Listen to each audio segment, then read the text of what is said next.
Greetings, fam. Greetings, greetings, greetings. Of course, you know this is no frills, no thrills, just Brother ha2tim.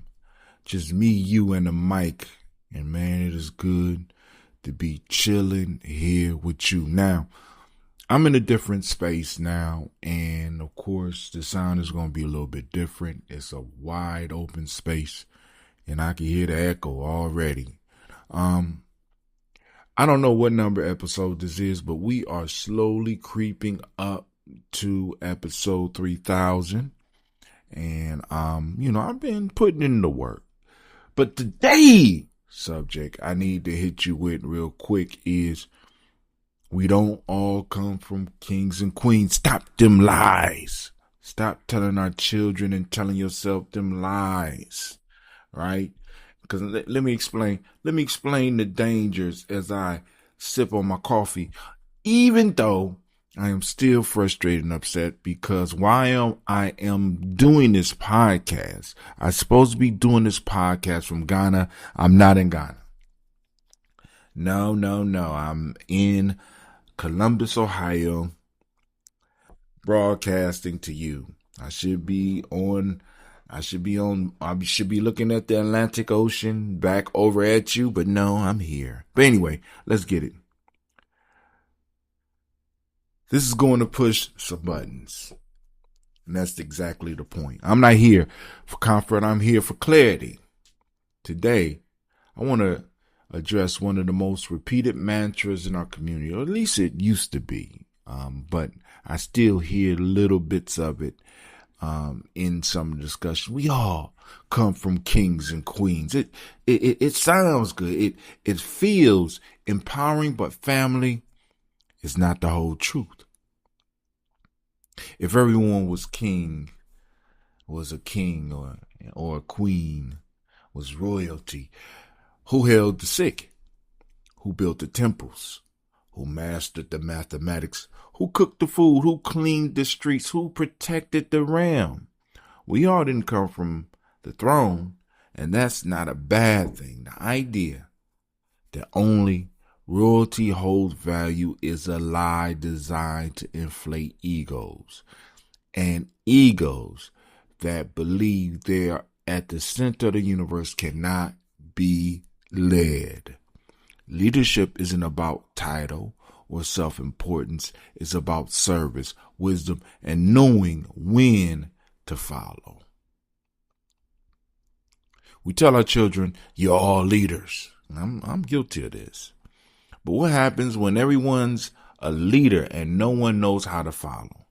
You create a culture of individualism that mirrors the very system oppressing us. This hegemonic, white-dominated system thrives when we're divided, self-absorbed, and allergic to cooperation. To rise, we don't need everyone to be a boss. We need counsels, followers with vision, strategists, builders, warriors, scribes, educators. In short, we need people who know their role in the circle, not just those fighting to be at the top of a pyramid. Now check this out. If this message resonates with you, fam, take a moment to like, subscribe, and share this episode. Let's build together and spread the truth. Now let's get back to it. Back in college, I found myself blessed with a circle of soulmates, brothers with different skills, different strengths, but shared respect. We didn't have a leader. We had leadership moments. Each of us stepped forward when the situation called for our gift. That's not chaos, that's balance. We led when necessary and followed with humility. That's what I call a functional council, a group built on mutual respect, reciprocity, and responsibility. Telling a young person who is clearly lost that they are a leader isn't affirming, it's misleading. What if instead we help them find someone worth following? What if we said, you have potential, let's build on that together, instead of giving them a title they haven't earned and don't understand? We set them up for disillusionment and failure. When we equate worth and with authority and leadership with identity, let's take it even deeper. Our obsession with individual success is killing us. We've internalized the myth that says real men and women handle everything alone. Meanwhile, we're drowning in debt, stress, isolation, and generational exhaustion. That's not strength. That's survival under a system that profits off of our separation, off of our suffering, off our exhaustion. I live with people nearly my entire adult life on purpose. Shared rent, shared food, shared power. And you know what I discovered? The closer we live, the further we get. We practice Ujima before we had language for it. That's what real nation building looks like. Breaking bread, not breaking down. Instead of asking who's in charge, we need to ask, what role can you play? Or what role can I play?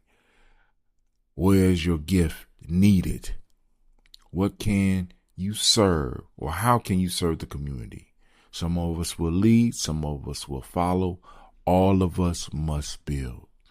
We don't all come from royalty, and that's a beautiful thing, because freedom was never built on crowns. It was built on community.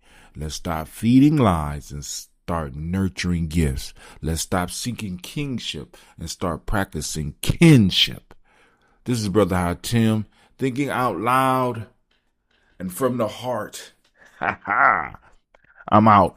Peace, fam.